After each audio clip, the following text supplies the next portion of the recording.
नमस्कार, प्रणाम। कैसे हैं आप लोग? उम्मीद है स्वस्थ होंगे। चिट्ठियों के इस एपिसोड में आज मैं आपको विंसेंट वैन गॉग की चिट्ठी सुनाऊंगा, जो उन्होंने अपने भाई थियो के नाम लिखी थी। इस चिट्ठी का अनुवाद किया है अपर्णा मनोज जी ने। प्यारे थियो, तुम्हारा खत आज ही मिला। आजकल बहुत व्यस्त हूँ, अतः जल्दबाजी में उत्तर दे रहा हूँ। तुम्हारा पत्र अंकल जेन को दे दिया था। उन्होंने अपनी शुभकामनाएं और धन्यवाद प्रेषित किया है। तुम्हारे पत्र की इन पंक्तियों ने मेरे मर्म को खास छुआ है। काश मैं इन सब से बहुत दूर चला जाऊं। मैं ही इन सब का कारण हूं और मेरी वजह से ही सभी को यह दुख मिल रहा है। अकेले मेरे कारण यह विपदा सब पर और मुझ पर टूटी है।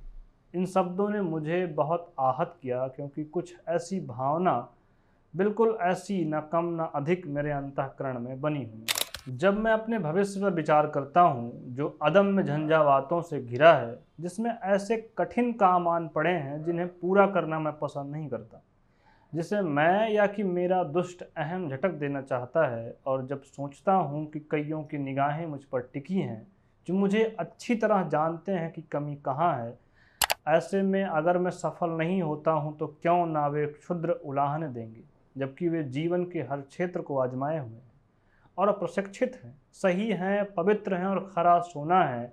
ऐसे में उनके चेहरे के उतार चढ़ाव कहेंगे, हमने तुम्हारी भरसक सहायता की थी और प्रकाश दिया था। हमने जो संभव था वह सब किया तुम्हारे लिए, पर क्या तुमने ईमानदार प्रयास किया? हमारे परिश्रम का क्या यही फल है? देखो, जब मैं इन सब पर विचार करता हूँ या इनसे मिलती जुलती चीज़ों पर सोचता हूँ जो अपने आप में अनगिनत हैं, वे सारी मुसीबतें और हिफाजतें जो बढ़ते जीवन के साथ कम नहीं हुई, वे दुख, निराशाएं, असफलता के वे डर, अपमान, तब मेरी इच्छा होती है काश इन सब से कहीं दूर भाग जाऊं। फिर भी मैं चलता रहता हूँ, आशावान होकर, इस विवेक को जीवित रखते हुए कि मुझ में वह ताकत बनी रहेगी जो इन सब को प्रतिरोध दे सके, ताकि मैं जान सकूं कि इन भर्त्सनाओं के जो मुझे धमकाते रहे या जवाब होंगे, तिस पर भी ये जानते हुए कि सब कुछ मेरे प्रतिकूल है, मैं अपने उद्देश्य तक पहुंचूंगा जिसके लिए मैं संघर्षरत रहा हूं। और यदि प्रभु की इच्छा हुई तो उन कुछ आँखों में जिन्हें मैंने प्रेम किया तथा जो मेरा अनुगमन करेंगे, मेरे लिए कृपा दृष्टि होंगे। गिरे हुए हाथ और कमजोर घुटने ऊपर उठाओ, और जब तुम्हारे शिष्य रात भर के श्रम के बाद भी मछली न पकड़ सकें तो उनसे कहो कि वे अधिक गहरे तक जाएं और पुनः अपने जाल सागर में डालें। मेरा दिमाग कभी कभी भारी हो जाता है, वह अक्सर तपता रहता है। मैं दिग्भ्रमित होता हूँ। मैं नहीं देख पाता कि कैसे अपने इन मुश्किल विचारों का व्यापक तौर से अध्ययन कर सकूं, ताकि मैं इनका अभ्यस्त हो सकूं और अपनी लगन से इसे सहज बना पाऊं। मेरे ये भावात्मक वर्ष आखिर इतने आसान नहीं थे। इन सब के बावजूद भी मैं आगे बढ़ता हूं। अगर हम क्लांत हैं तो क्या यह इसलिए कि हम अपने पथ पर बहुत दूर तक चले आए हैं?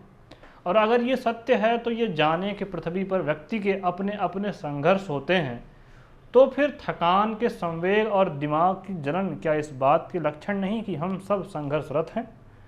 जब हम किसी मुश्किल चीज़ पर काम कर रहे होते हैं और किसी नेक चीज़ के लिए प्रयास करते हैं, तो ये संघर्ष न्याय संगत होता है, जिसका सीधा फल बुराई से हमें दूर रखता है।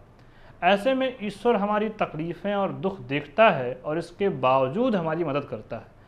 ईश्वर में मेरी आस्था अटल है। ये कोई कल्पना नहीं है और ना ही निष्क्रिय विश्वास है, पर यह ऐसा ही है। ये सच है कि ईश्वर है जो जीवित है और हमारे माता पिता के साथ है, जो बराबर हमारे ऊपर निगाहें रखता है, और मुझे पूरा यकीन है कि वही हमारे जीवन की तदबीर तय करता है। हमारा होना हमारी खुद की मालकियत नहीं, जैसा हम सोचते रहे हैं, और ये ईश्वर यीशु से अलग नहीं, जिसे हम बाइबल में पढ़ते हैं, जिसके आप्त शब्द और इतिहास हमारे सीने में गहरे तक बैठे हैं। अगर मैं पहले ही अपना सारा सामर्थ्य लगा देता तो हाँ, मैं निश्चित रूप से आगे होता, लेकिन फिर भी वह एक मजबूत सहारा है और उसकी शक्ति में ही हम अपने जीवन को सह बना पाते हैं, इससे बुराई से बचा पाते हैं, इस नेक उद्देश्य को पाने के लिए अपना योगदान दे पाते हैं और अंत शांतिपूर्ण होता है। संसार में और हमारे भीतर बहुत बुराइयां हैं, बहुत सी भयावह चीज़ें हैं, इसलिए अधिक पाने के डर में अधिक उन्नति की आवश्यकता नहीं है। यदि ज़रूरत है तो दृढ़ आस्था की और अपने जानने की कि ईश्वर में विश्वास किए बिना हम जीवित नहीं रह सकते, ना ही इसे सहन कर सकते हैं।